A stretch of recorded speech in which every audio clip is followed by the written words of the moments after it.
Bismillahirrahmanirrahim.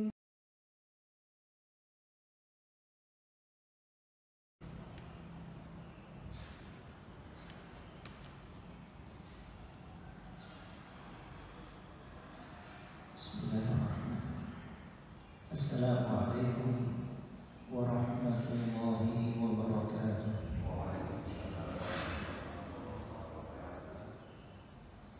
Innal hamdalillah nahmaduhu wa nasta'inuhu wa nastaghfiruh wa na'udzu billahi min shururi anfusina wa min sayyiati a'malina. May yahdihillahu fala mudilla lahu wa may yudlil fala hadiya lahu. Ashhadu an la ilaha illallah wahdahu la syarika lahu wa ashhadu anna nabiyyana Muhammadan abduhu wa rasuluh. Allahumma salli wa sallim ala nabiyyina Muhammad wa ala alihi wa sahbihi wa man tabi'a hudahu ila yaumiddin. Amma ba'du. Rabbi shrah li sadri wa yassir li amri wahlul 'uqdatam min lisani yafqahu qawli. Rabbana atina min ladunka rahmah wa hayyi' lana min amrina rashada. Allahumma 'allimna ma yanfa'una wanfa'na bima 'allamtana ya rabbal alamin. Ma'asyiral muslimin rahimakumullah. Alhamdulillah kita panjatkan puji dan syukur kita kepada Allah, Zat yang telah memberikan kesehatan, memberikan kekuatan, memberikan kesempatan kepada kita untuk bisa melaksanakan amal-amal ibadah. Mudah-mudahan amal ibadah yang kita lakukan diterima oleh Allah Subhanahu wa taala. Dan semoga kita istiqamah dalam hidup kita sampai akhir hayat kita semuanya. Salawat dan salam semoga tercurah kepada teladan kita Nabi Muhammad SAW, pada keluarga beliau, para sahabat dan semua pengikut setia beliau hingga yaumul qiyamah. Alhamdulillah, pada kesempatan hari ini insyaallah kita akan mengkaji beberapa ayat di dalam surat Al-Ma'arij. Kita sudah membahas pada pertemuan sebelumnya ayat-ayat awal dari surat Al-Ma'arij yang berbicara tentang hari akhir, dan kemudian Allah Subhanahu wa taala pada ayat yang ke-11 menyebutkan a'udzubillahi minasyaitonir rajim, yubassarunahum yawaddul mujrimu law yaftadi min 'adzabi yawmi idzin bi banihi wa sahibatihi wa akhihi wa fasilatihi allati tu'wihi wa man fil ardi jami'an thumma yunjihi kalla innaha lagha nazza'atan lishawa tad'u man adbara wa tawalla wa jama'a fa'aw'a. Ini adalah ayat-ayat yang menggambarkan kondisi di hari akhir ketika manusia dikumpulkan oleh Allah Subhanahu wa taala dalam satu tempat, dari mulai sejak Adam alaihissalam sampai manusia terakhir dikumpulkan dalam satu pentas kiamat untuk menghadapi hisab, untuk menghadapi mizan, untuk mendapatkan balasan dari apa yang mereka perbuat selama di dunia. Dan balasannya dan tempat kembali mereka hanya dua, imma ilal jannah atau imma ilan nar. Apakah mereka akan masuk ke dalam surga atau masuk ke dalam neraka? Allah Subhanahu wa taala dalam ayat ini mengatakan yubassaruna. Apa yang terjadi pada manusia ketika itu? Yubassaruna. Barangkali dalam benak kita, apa mungkin di hari akhir ketika manusia berkumpul dalam jumlah yang sangat banyak, dalam jumlah yang sangat besar, mulai dari Adam sampai akhir zaman nanti, berkumpul dalam tempat yang sama, apa mungkin orang-orang yang kita kenal di dunia nanti akan kita temui di akhirat? Apa mungkin kita akan bertemu dengan anak kita, dengan pasangan kita, dengan orang tua kita, dengan kolega kita, dengan kenalan kita? Apa mungkin?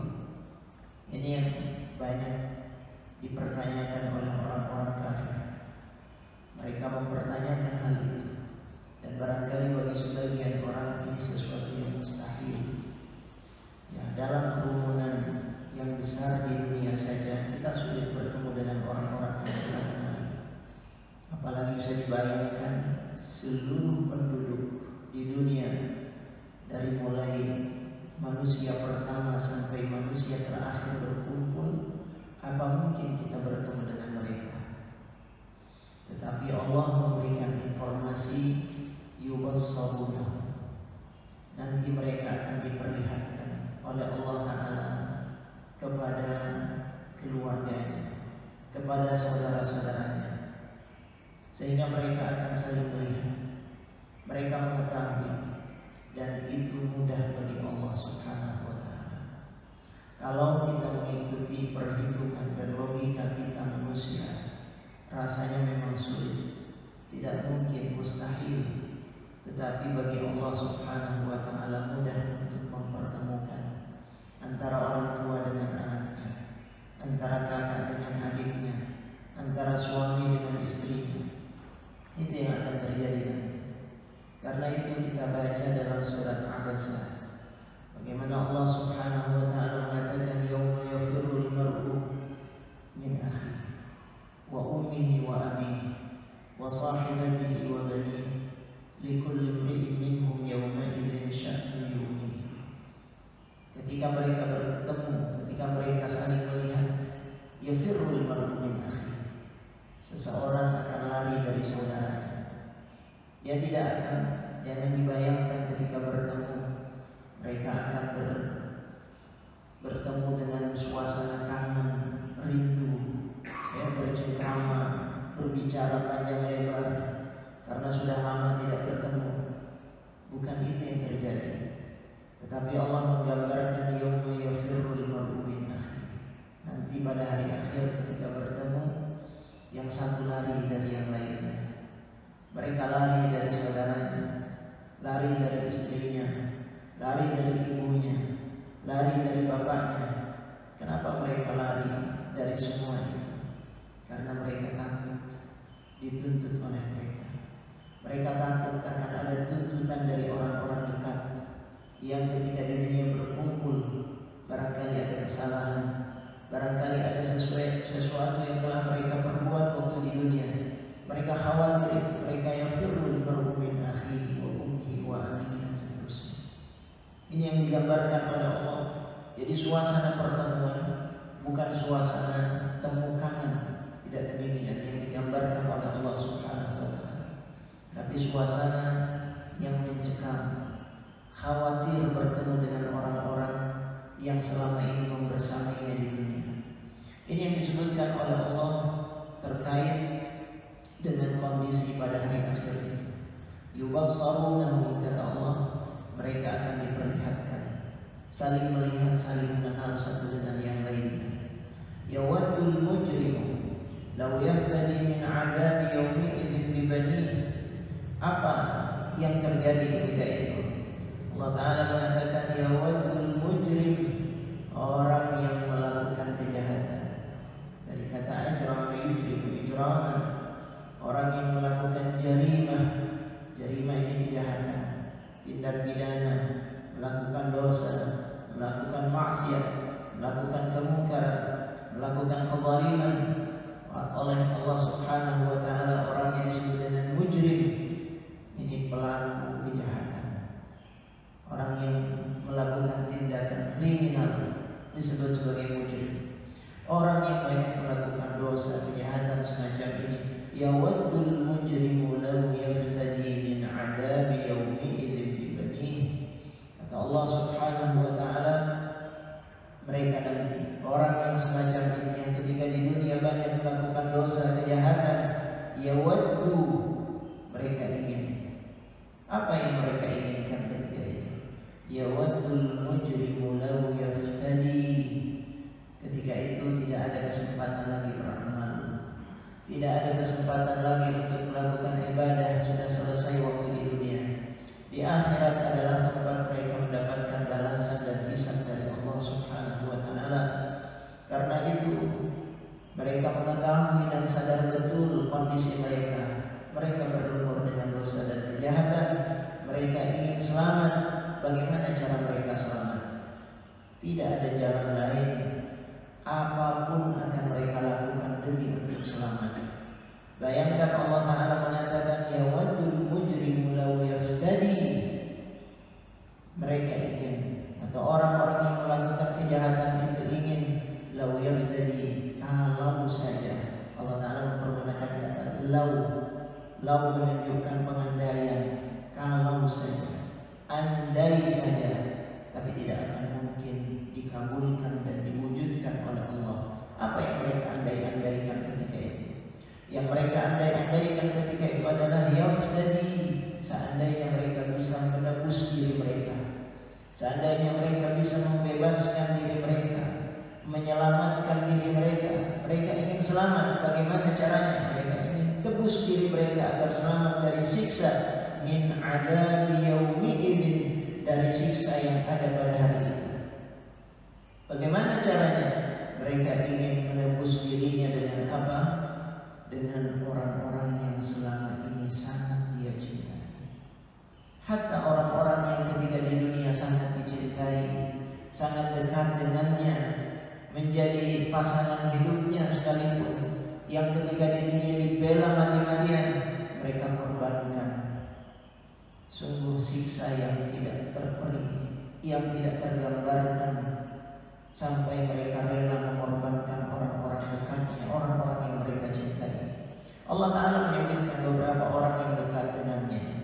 Di antaranya yang disebutkan oleh Allah Subhanahu wa Ta'ala yang pertama, law yaftadi min 'adzabi yaumi'idzin bi banihi. Kata Allah, yang pertama yang mereka jadikan sebagai tebusan itu adalah anak-anak mereka sendiri. Mereka rela mengorbankan anak-anaknya. Mereka rela anak-anaknya dikorbankan untuk keselamatan dirinya. Bayangkan ikhwanillah rahmatullah, bagaimana Allah menggambarkan hal ini. Anak yang ketika di dunia sangat kita cintai, sangat kita sayangi, yang kita rela berkorban untuk anak-anak kita, darah daging kita. Nabi kita Muhammad sallallahu alaihi wasallam ketika menggambarkan Sayyidah Fatimah radhiyallahu anha, anak beliau, putri beliau, apa yang dikatakan oleh Rasul sallallahu alaihi wasallam, Fatimah, dia bid'atun minni, dia adalah darah dagingku. Cintanya Rasulullah kepada Fatimah luar biasa. Dan itu wajar, dan itu yang kita rasakan. Setiap orang tua pasti mencintai anaknya, rela berkorban untuk anaknya. Seorang ibu, bagaimana dia rela mengorbankan hidupnya buat si anak. Dia mengandung, dia melahirkan, dia menyusui, dia memelihara. Orang tuanya rela mencari nafkah untuk anaknya. Dia pergi pagi pulang sore, apa saja dia berikan untuk anak-anaknya. Ini di dunia. Di akhirat Allah Ta'ala mengatakan orang yang banyak melakukan dosa, waliyahudzubillah, dia akan mengorbankan anaknya sendiri, tidak peduli itu anaknya. Law yaftadi min 'adzabi yaumi'idzin bi banihi, anaknya akan dikorbankan. Ini yang digambarkan oleh Allah. Siksa yang luar biasa. Mereka tidak tahan dengan itu. Karena itu mereka rela mengorbankan anaknya. Bukan hanya anak yang dikatakan oleh Allah, wa sahibatihi, sesudah itu sudah ada. Allah mengatakan istrinya juga dikorbankan. Wa sahibah, pasangan hidupnya juga akan dikorbankan. Orang yang selama ini punya perasaan yang sama, ya, hidup dalam rumah tangga, mereka sama-sama mengarungi bahtera rumah tangga, sehidup semati. Mereka melakukan apa yang ada suasana cinta, ada suasana mesra, ada suasana harmonis ketika di dunia. Tapi ketika di akhirat tidak ada lagi hal itu. Mereka saling mengorbankan satu dengan yang lain. Karena itu ikhwanullah rahimahumullah, kalau kita ingat hal ini, tentu kita tidak ingin pasangan kita nanti akan menuntut kita akan saling mengorbankan satu dengan yang lain. Kita ingat dengan apa yang dikatakan oleh Nabi kita Nabi Muhammad sallallahu alaihi wasallam, rahimallahu imra'an, semoga Allah memberikan rahmat kepada seorang suami, qama minal lail, dia bangun di tengah malam, dia lakukan salat malam, lalu sesudah itu wa aiqadha imra'atah, dia bangunkan istrinya. Dia bangunkan istrinya untuk melakukan salat. Kalau istrinya tidak bangun, dia percikan air ke mukanya agar istrinya melakukan salat. Dia ingin dua-duanya selamat di akhirat.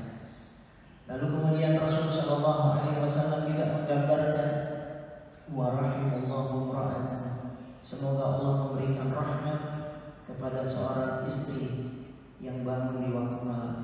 Dia sholat, bertahajud, qiyamul lail, lalu dia lihat suaminya, dia cinta kepada suaminya, dia bangunkan suaminya. Kalau suaminya tidak bangun, dengan penuh kasih sayang dia percikan air itu agar suaminya bangun. Dua-duanya sama-sama melakukan ibadah kepada Allah. Ini suasana saling cinta. Dan orang yang semacam ini, suami istri yang semacam ini, insya Allah di akhirat dia tidak akan saling bermusuhan, tidak akan saling mengorbankan. Al-akhilla yawma idzin ba'duhum li ba'din adu illa al-muttaqin. Nanti pada hari akhir orang yang saling mencintai, yang saling mengasihi, yang saling menyayangi, kata Allah Ta'ala, mereka nanti akan saling bermusuhan satu dengan yang lain, mengorbankan satu dengan yang lain, kecuali orang-orang yang bertakwa kepada Allah Subhanahu wa Ta'ala. Jadi ini yang harus kita bangun di dunia ini. Bagaimana kita jalin hubungan yang baik dengan anak-anak kita, didik mereka dengan tarbiyah Islamiyah, didik mereka dengan ibadah, dengan taat kepada Allah. Istri kita, kalau kita memang sayang kepada pasangan kita, didik dia dengan tarbiyah Islamiyah, ajak untuk sama-sama bertakwa kepada Allah Subhanahu wa Ta'ala. Insya Allah ini akan menjadi pasangan tidak hanya di dunia tapi di akhirat nanti. Ini yang disebutkan oleh Allah, law yaftadi min 'adzabi yaumi idzin bi bani. Sesudah anaknya, wa sahibati, istrinya yang akan dikorbankan, wa akhi, dan kemudian Allah Ta'ala mengatakan wa akhi, saudaranya juga akan dikorbankan. Apakah itu adiknya, apakah itu kakaknya, atau apakah itu abangnya, ya, saudara, sekandung akan dikorbankan. Tega mengorbankan itu. Dan ini yang terjadi ikhwatul iman rahimakumullah. Wa sahibatihi wa akhihi wa fasilatihi allati tuwih. Tidak hanya itu. Allah mengatakan bukan hanya anak, bukan hanya istri, bukan hanya saudaranya, wa fasilah, dan juga Imam Malik menafsirkan fasilah di sini dengan ibu. Wa fasilatihi allati tuwih, dan seorang ibu yang memberikan perlindungan kepada anaknya. Ini tafsiran dari Imam Malik, karena orang yang paling berjasa kepada anak, memberikan perlindungan kepada anak, itu adalah ibu. Ini menurut tafsirannya Imam Malik. Tetapi jumhur ulama, sebagian besar ulama mengatakan yang dimaksud dengan fasilah ini adalah keluarga besar. Keluarga besarnya, bisa pamannya, bisa bibitnya, bisa sepupunya, bisa iparnya, orang-orang yang ada di sekitarnya, punya hubungan kekerabatan dengan dia. Ini yang disebut dengan fasilah, yang diharapkan pertolongannya justru nanti akan dikorbankan wa fasilatihi allati tu'wih.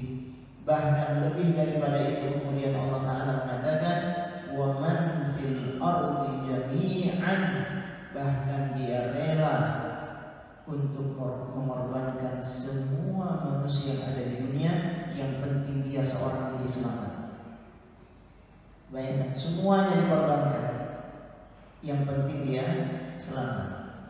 Ini yang disebutkan oleh Allah Subhanahu wa Ta'ala wa man fil ardi jami'an thumma, Allah Ta'ala mengatakan thumma, kemudian dengan cara semacam itu, dengan cara semacam itu yunjih, dia berharap dia bisa selamat. Tapi Allah mempergunakan kata thumma. Ada seorang ulama, di antaranya Dr. Salman Audah, dia mengatakan kata thumma dipergunakan oleh Allah untuk menunjukkan ini sesuatu yang jauh. Allah tidak mengatakan fayunjih, tapi thumma, kemudian sesudah itu, menunjukkan sesuatu yang jauh, yang mustahil, tidak mungkin itu akan terjadi. Walaupun mereka akan menebus dengan apa saja, tidak akan bisa. Dengan semua orang di seluruh dunia tidak akan bisa. Bayangkan ini kondisi di hari akhir. Karena itu ikhwatal iman rahimahumullah, waktunya adalah sekarang. Al-an. Kalau kita ingin selamat di akhirat, bukan nanti menunggu waktu datangnya hisab, bukan menunggu datangnya jaza dari Allah Subhanahu wa Ta'ala, tapi sekarang Allah Subhanahu wa Ta'ala akan memberikan keselamatan. Walaupun dengan amal-amal kita yang ringan di dunia, amal yang kecil, jangan remehkan amal sekecil apapun, itu bisa menyelamatkan kita. Nabi kita Muhammad SAW sampai mengajarkan kepada umatnya, karena cinta kepada kita semuanya, apa kata Rasulullah, ittaqun nar walau bisyikki tamrah, hati-hati, selamatkan dirimu dari api neraka walaupun engkau hanya memberikan satu potong kurma, ya, dibelah jadi dua, kita berikan kepada saudara kita, diberikan dengan penuh ketulusan, itu bisa menyelamatkan, kata Rasul SAW. Apalagi lebih daripada itu, salat yang kita kerjakan di dunia insya Allah akan menyelamatkan, sedekah yang kita berikan di dunia insya Allah akan menyelamatkan, amal-amal kebaikan apa. La tahqiranna minal ma'ruf syai'an walau an talqa akhaka biwajhin talib atau biwajhin talaq. Jangan kau remehkan kebaikan sekecil apapun, walaupun hanya dengan bermuka ceria, bermuka senyum, bermuka yang menggembirakan di hadapan saudara. Jangan kau remehkan. Selama itu mendatangkan kebaikan, selama itu membuat gembira saudara kita, itu akan menjadi amal hasanat, itu yang akan menyelamatkan kita. Ini yang disebutkan oleh Nabi kita Muhammad SAW. Jadi kalau kita kembali kepada ini, Allah Ta'ala mengatakan wa fasilatihi allati tu'wi wa man fil ardi jami'an thumma yunji. Di akhirat, kalau sudah ditutup semuanya, mereka di akhirat nanti tidak ada lagi jalan mereka untuk selamat.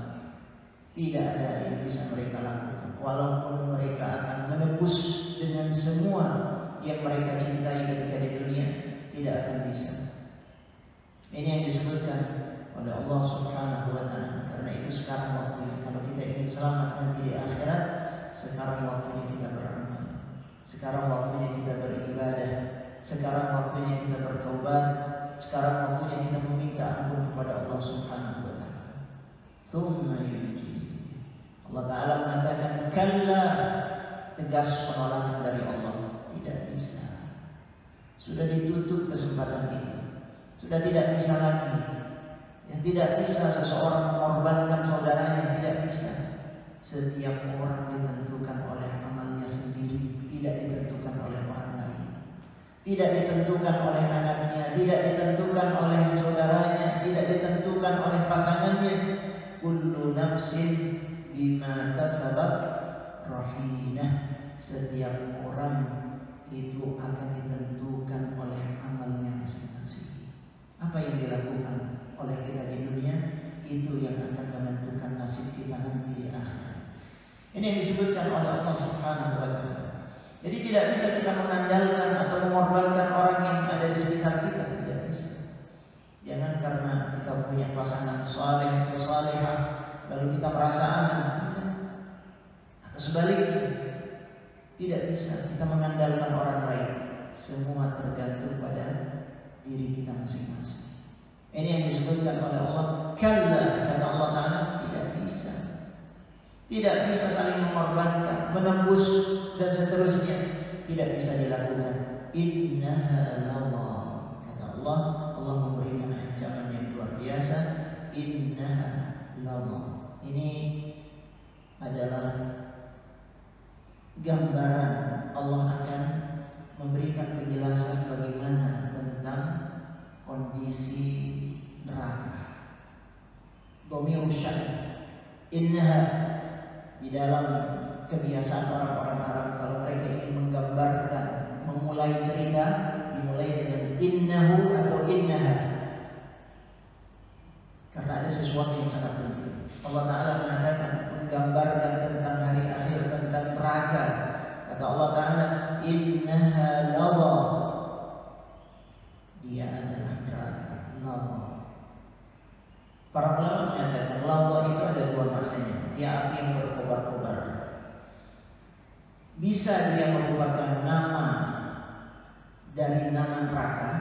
Jadi neraka itu banyak, ada wail, ya. Dan ada beberapa nama yang lain. Ladha ini adalah salah satu dari nama neraka. Tapi ada juga yang mengatakan ini bukan nama neraka, tapi tingkatan dari neraka. Dia adalah tingkatan kedua dari neraka. Ya, jadi ada neraka wail, ada neraka jahannam, ada ladha dan seterusnya. Tapi yang jelas ini adalah neraka. Allah Ta'ala mengatakan innaha ladha, dia adalah api yang berkobar-kobar, api yang panas, api yang bisa melahap apa saja.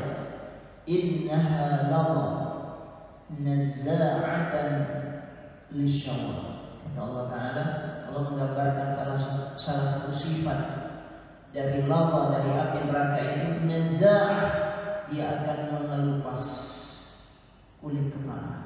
Yang disebutkan oleh Allah Ta'ala kulit kepala. Artinya bukan berarti kulit yang lain akan selamat. Ini hanya sekedar menggambarkan satu sebagian untuk semuanya. Kalau kulit kepalanya saja habis terkelupas, apalagi bagian badan yang lainnya. Jadi Allah Ta'ala menggambarkan bagaimana nanti neraka itu akan bisa mengelupas kulit kepala seseorang. Habis dia kulit. Ini yang digambarkan oleh Allah Subhanahu wa Ta'ala, nazza'atan lisyawar. Dan begitulah kondisi di hari akhir nanti.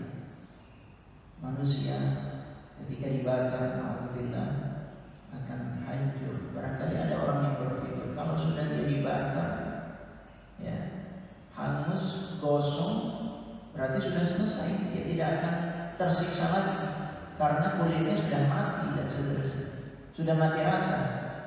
Itu barangkali dalam benak sebagian orang. Tapi Allah Ta'ala mengatakan tidak demikian. Kullama nadijat juluduhum baddalnahum juludan ghairaha liyadhuqul 'adzab. Kata Allah Ta'ala, kalau kulit itu sudah matang, kalau kulit itu sudah gosong, kalau kulit itu sudah mati rasa, kami ganti dengan kulit yang lain agar mereka terus bisa merasakan siksa. Ini digambarkan oleh Allah Subhanahu wa Ta'ala. Nazza'atan lisyawar. Kemudian Allah Ta'ala mengatakan tad'u man adbar. Dia memanggil, dia menyeru. Siapa yang menyeru? Sebagian mufassir mengatakan yang menyeru adalah para malaikat di neraka. Para malaikat penjaga neraka, mereka akan menyeru, akan memanggil orang-orang yang layak masuk ke dalam neraka, dipanggil semuanya. Tapi jumhur al-mufassirin mengatakan bukan, yang memanggil itu adalah nerakanya sendiri. Neraka itu yang akan memanggil, neraka itu yang akan menarik-narik. Jadi neraka itu jangan digambarkan dia sesuatu yang mati, tempat yang mati. Tidak. Neraka itu punya perasaan. Makanya di dalam surat Al-Mulk, dalam surat Tabarak, Allah Ta'ala mengatakan takadu tamayyazu minal ghayr. Neraka itu nyaris pecah karena marah. Karena marah, dia punya perasaan. Dia marahnya karena Allah Subhanahu wa Ta'ala. Dia marah kepada pelaku dosa, pelaku maksiat, orang-orang kafir yang ingkar kepada Allah Subhanahu wa Ta'ala. Jadi nanti akan memanggil yang menyeru ini adalah neraka. Tad'u, mereka akan menyeru. Siapa orang yang layak masuk ke dalamnya? Tidak ada yang luput kecuali orang-orang yang beriman kepada Allah, kecuali orang-orang yang taat kepada Allah Subhanahu wa Ta'ala. Tad'u, siapa yang dipanggil oleh neraka? Siapa yang diseru oleh neraka? Man adbar, yang diseru oleh neraka adalah orang yang adbar. Adbar ini jamaah sekalian, orang yang membelakangi. Kita tahu maknanya dubur belakang. Adbar itu dia tidak memberikan perhatian. Kalau diajak, kalau dikasih nasihat, kalau diingatkan, dia tidak memberikan perhatian, tapi dia memberikan bagian belakangnya. Dia membangkang, dia menolak. Dia tidak mau memberikan respon. Seolah-olah dia mengolok-olok ayat-ayat Allah Subhanahu wa Ta'ala. Dia memberikan punggungnya. Kalau kita punya adab, tentu kalau ada orang bicara dengan kita akan menghadapinya dia dengan wajah kita, ya, dengan bagian depan kita. Tidak punya adab namanya kalau ada orang bicara lalu kita berikan punggung kita kepadanya. Allah menggambarkan adbar, dia membelakangi, dia berikan punggungnya. Ini yang disebutkan oleh Allah. Jadi orang yang nanti dipanggil oleh api neraka, orang yang nanti akan ditarik oleh api neraka, siapa sifatnya digambarkan oleh Allah? Adbar. Ketika datang ayat-ayat Allah, ketika datang nasihat-nasihat dari Rasul Sallallahu Alaihi Wasallam, ketika datang peringatan-peringatan kepada mereka, mereka tidak memberikan perhatian. Mereka acuh, mereka abai, mereka berikan punggungnya, mereka membelakangi, seolah-olah mereka tidak butuh kepada nasihat dan peringatan tersebut. Adbar. Ini sifat yang disebutkan oleh Allah Subhanahu wa Ta'ala. Karena itu penting, di dalam Al-Quran Allah sering mengatakan kalau ada ayat-ayat dibacakan, dengarkan baik-baik, perhatikan, hormati. Idza quri'a al-Quran fastami'u lahu wa ansitu la'allakum turhamun. Kalau ada nasihat, dengarkan baik-baik, perhatikan. Paling tidak kita menunjukkan adab kepada Allah Subhanahu wa Ta'ala. Jangan kita membelakangi, jangan acuh, jangan abai. Perhatikan baik-baik. Ini bentuk menunjukkan sikap ihtiram dan adab seorang muslim ketika ada ayat-ayat Allah dibaca, ketika ada nasihat yang diberikan. Ini beda dengan mereka. Mereka acuh, mereka tidak peduli. Tapi kita sebagai muslim, kita peduli. Kita perhatikan dengan baik, kita dengarkan baik-baik. Ini yang disebutkan oleh Allah Subhanahu wa Ta'ala. Tad'u man adbar. Siapa yang dipanggil oleh neraka? Orang yang tidak memberikan respon, dia malah membelakangi. Wa tawalla, ini sifat yang kedua. Wa tawalla. Dan tidak hanya itu, bukan hanya sekedar tidak memberikan respon, tetapi kata Allah Ta'ala, wa tawalla, dia berpaling, dia pergi. Dia pergi. Dia tinggalkan itu nasihat. Ya, bukan hanya tidak mau mendengarkan, tapi dia pergi dari tempat-tempat kebaikan, dari tempat-tempat nasihat, dari tempat peringatan dan seterusnya. Orang tersebut bahkan melakukan sesuatu yang membuat murka dari Allah Subhanahu wa Ta'ala. Ini yang disebutkan oleh Allah Subhanahu wa Ta'ala. Wa jama'a faw'a, dan wa jama'a. Apa makna jama'a? Mengumpulkan. Mengumpulkan. Apa yang dia kumpulkan? Dunia ini dia kumpulkan terus. Hidupnya hanya untuk mengumpulkan kekayaan dunia. Wa jama'a, dia kumpulkan. Dia kumpulkan. Alhaakumut takatsur hatta zurtumul saling berlomba-lomba memperbanyak dunianya, memperbanyak hartanya, berlomba-lomba memperbanyak asetnya. Terus tidak pernah puas dengan itu dia. Hatta zurtumul maqabir, sampai masuk ke dalam kubur baru selesai. Ini kata Allah. Wa jama'a, dia kumpulkan. Kerjaannya hanya mengumpulkan saja. Wailul likulli humazatin lumazah alladzi jama'a malan. Jama'a, dia kumpulkan harta itu, tapi bukan untuk diinfakkan. Ada orang yang mengumpulkan dunia untuk maslahat. Jadi bukan mengumpulkannya yang salah, tidak. Mengumpulkan, mencari dunia boleh dalam Islam, silakan. Boleh kita bekerja, mencari nafkah, bahkan itu sesuatu yang bagus. Ya, Nabi kita Muhammad SAW mengatakan, "Man amsa kallan min amali yadihi, amsa maghfuran lahu," atau kama qala sallallahu alaihi wasallam. Siapa yang pada sore harinya dia penat, dia capek, dia lelah karena mencari harta yang halal, maka pada sore hari itu dia mendapatkan ampunan dari Allah Ta'ala. Maka disuruh famshu fi manakibiha, berjalan cari karunia dari Allah Subhanahu wa Ta'ala. Ni'mal mal as-salih lirrajul as-salih, sebab sebaik-baik harta itu yang ada di tangan orang saleh. Jangan sampai harta itu dikuasai oleh orang-orang kafir. Jangan sampai harta itu dikuasai oleh orang-orang jahat. Jangan sampai harta itu berada di tangan orang-orang yang tidak amanah. Ini disebutkan. Jadi yang dicela itu bukan mengumpulkan hartanya. Mengumpulkan harta itu boleh, silahkan.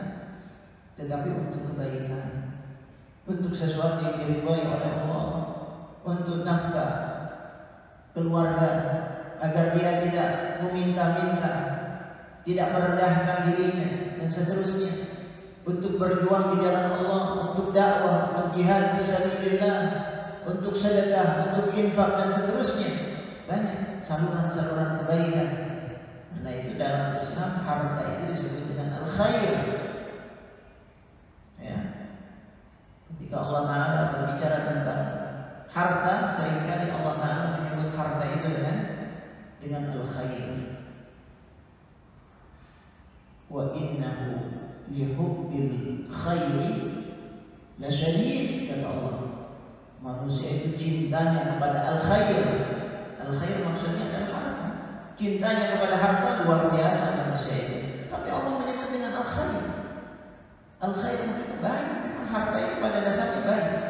Yang tidak baik itu orang yang mempergunakan harta itu.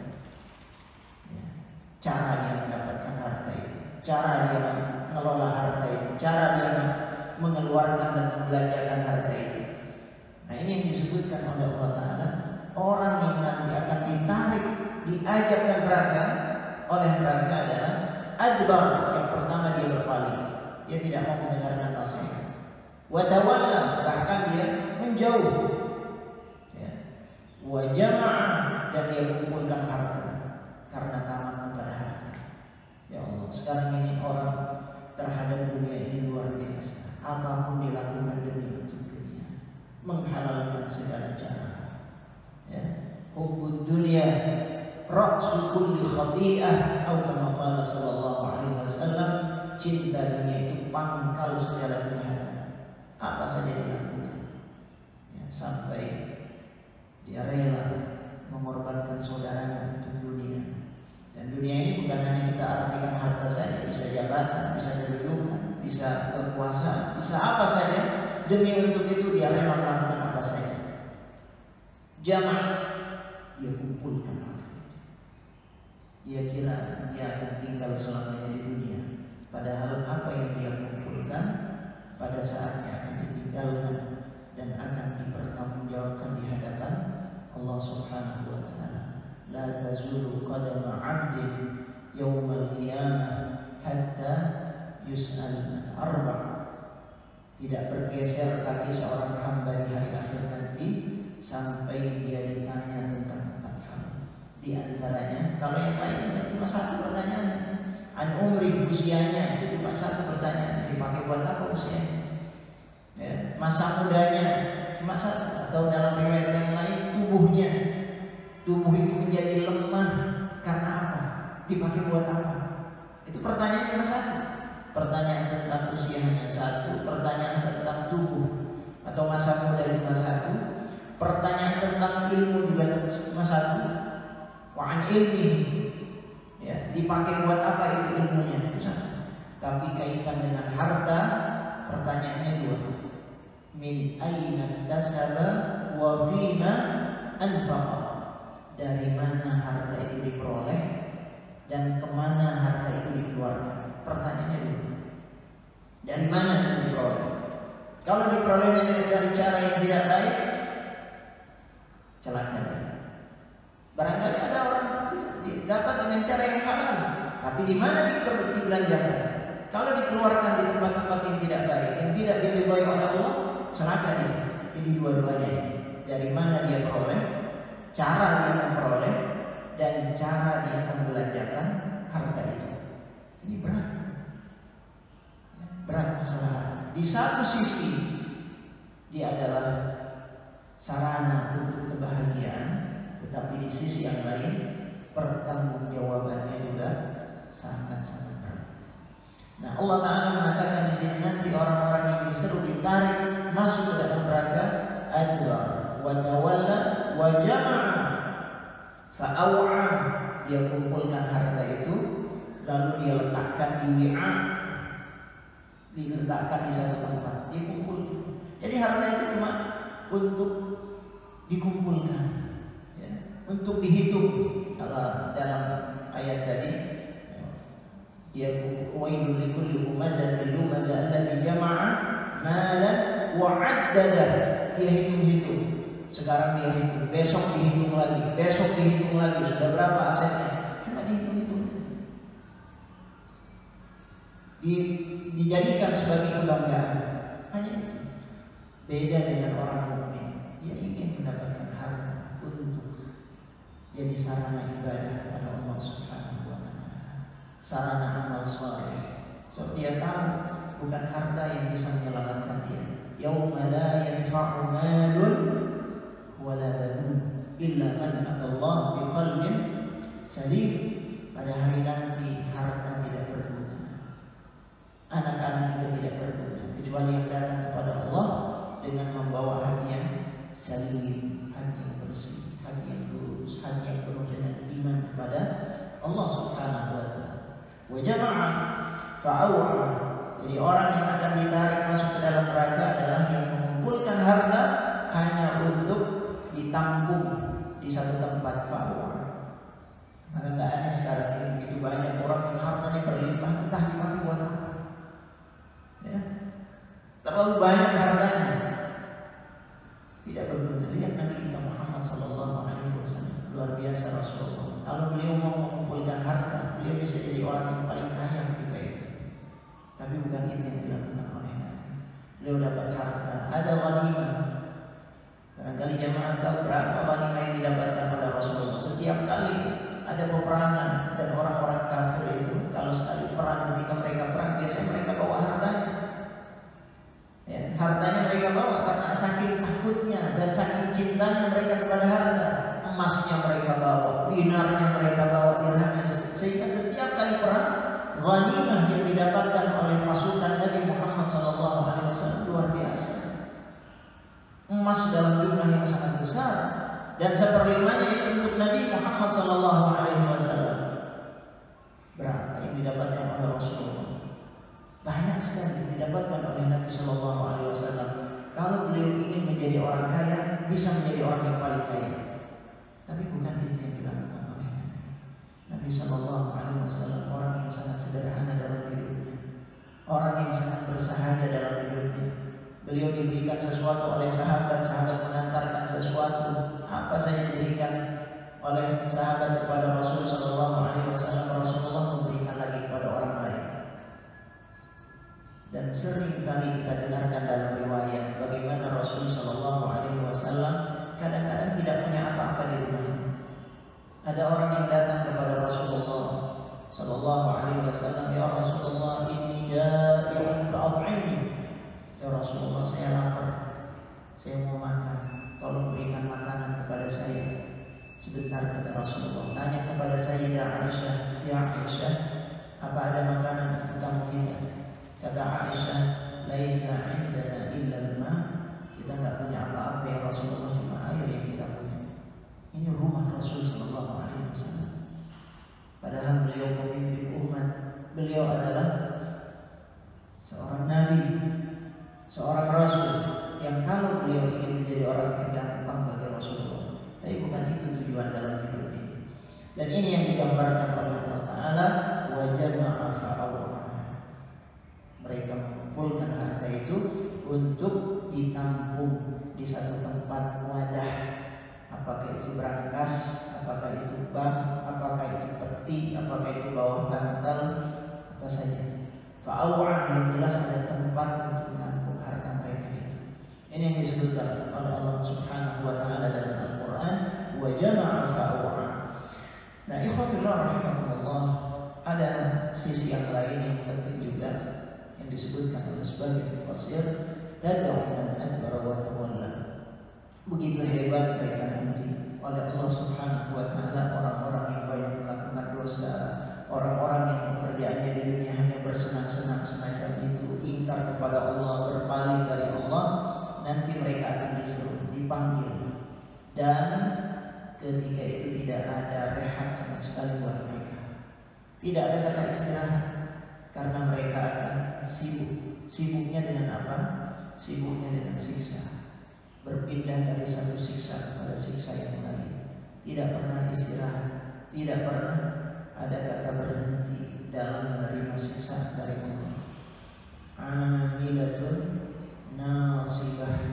Salah satu tafsir dari amilatun nasibah, bahwa mereka yang ada di neraka nanti, mereka amilah, mereka terus bekerja, mereka terus melakukan sesuatu, melakukan amal nasibah yang membuat mereka penat dengan siksa, penat dengan hukuman-hukuman Allah Subhanahu wa Ta'ala. Apa maknanya? Orang yang tidak mau melakukan amal di dunia akan dipaksa beramal di akhirat.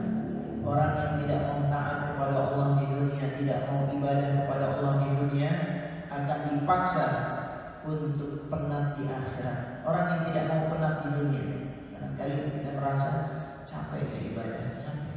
Tapi insya Allah capeknya sebentar. Di akhirat Allah Ta'ala akan gantikan dengan rehat. Imam Ahmad ketika ditanya, mata wajad al-'abdu ta'ma ar-raha, kapan seorang hamba bisa menikmati istirahat yang sebenarnya? Kapan kita bisa istirahat? Kata Imam Ahmad, idza wada'a qadamahu fil jannah. Kalau dia sudah meletakkan kakinya di surga, itu istirahat. Kalau di dunia beramal dan beramal. Insyaallah istirahatnya kita di akhirat. Nah, ini yang disebutkan oleh Allah Subhanahu wa Ta'ala. Mudah-mudahan kita semuanya diselamatkan oleh Allah. Kita dijadikan orang-orang yang istiqamah, terus dalam ketaatan, terus dalam ibadah, terus dalam amal saleh sampai akhir hayat kita dengan taufik inayah dari Allah Subhanahu wa Ta'ala. Mudah-mudahan amal kita semuanya diterima oleh Allah dan mendapatkan balasan yang terbaik di sisinya. Ini jamaah sekalian yang bisa kita sampaikan, mudah-mudahan ada manfaatnya. Kita tutup. Sebelum kita tutup, barangkali ada yang mau disampaikan. Silakan. Waalaikumsalam.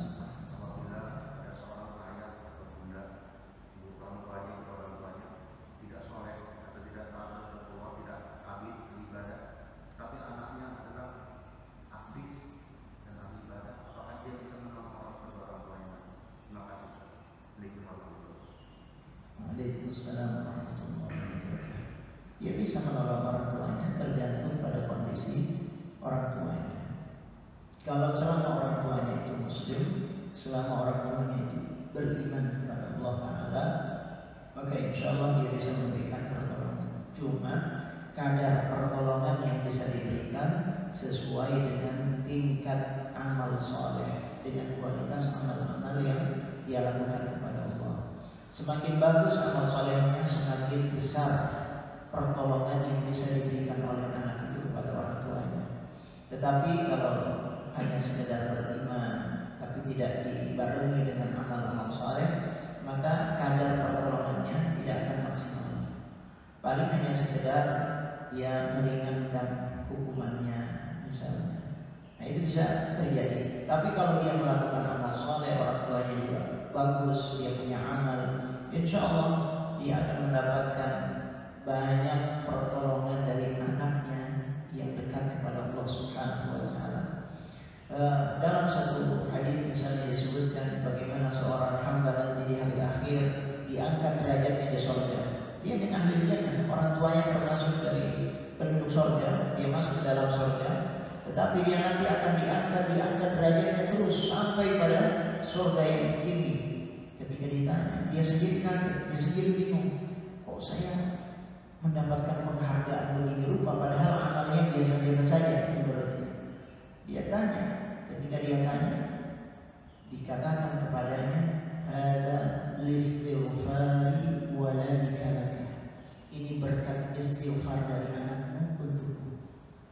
Nanti di hari akhir orang-orang yang punya anak, apalagi hafal Al-Quran, amalkan Al-Quran, dia akan diberikan penghargaan, diberikan kalung, diberikan penghargaan yang istimewa oleh Allah orang tuanya di akhirat nanti. Kenapa? Karena berkat anaknya tadi. Jadi insya Allah bisa memberikan manfaat, tetapi kadar manfaat yang didapatkan sesuai dengan kualitas iman dan amal dari orang tua tersebut. Wallahu a'lam. Ada lagi? Ya. Waalaikumsalam.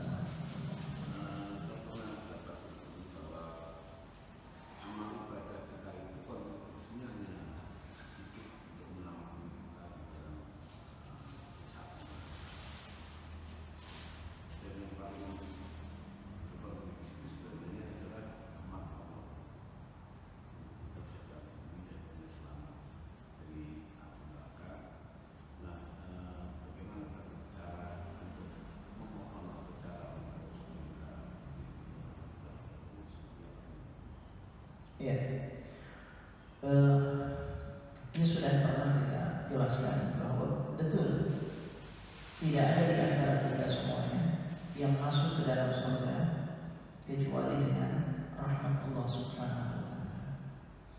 Nabi Shallallahu Alaihi Wasallam mengatakan, "La yudkhilu ahadakumul jannah amaluhu." Tidak ada seorang pun di antara kalian yang masuk ke dalam surga karena amalnya.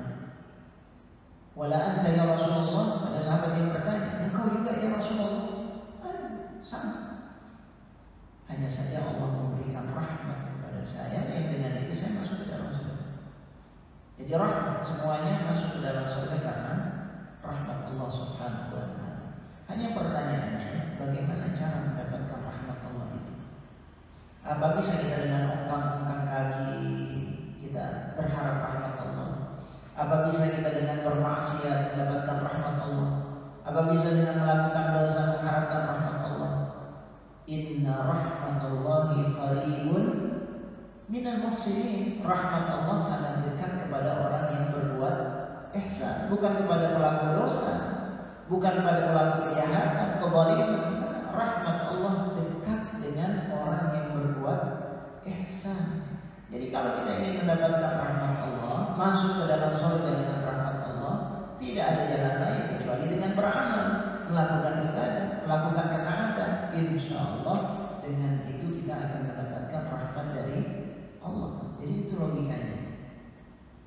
Makanya disebutkan dalam Al-Quran, "Innalladzina amanu wa hajaru wa jahadu fi sabilillah ulaika yarjuna rahmatullah." Orang yang beriman, berjihad, berhijrah di jalan Allah, itulah yang betul-betul mengharapkan rahmat dari Allah Ta'ala.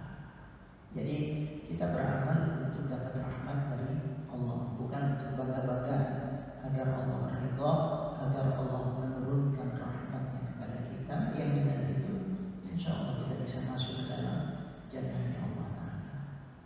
Jadi semacam itu. Baik, cukup kita tutup ya majelis kita dengan kafaratul majelis. Subhanakallahumma wa bihamdika asyhadu an la ilaha illa anta astaghfiruka wa atubu ilaik. Mohon maaf atas segala khilaf dan kekurangan.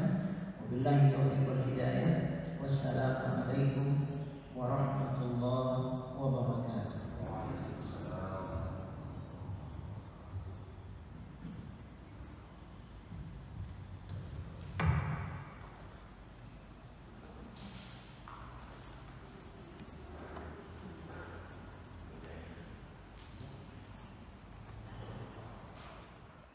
فبأي آلاء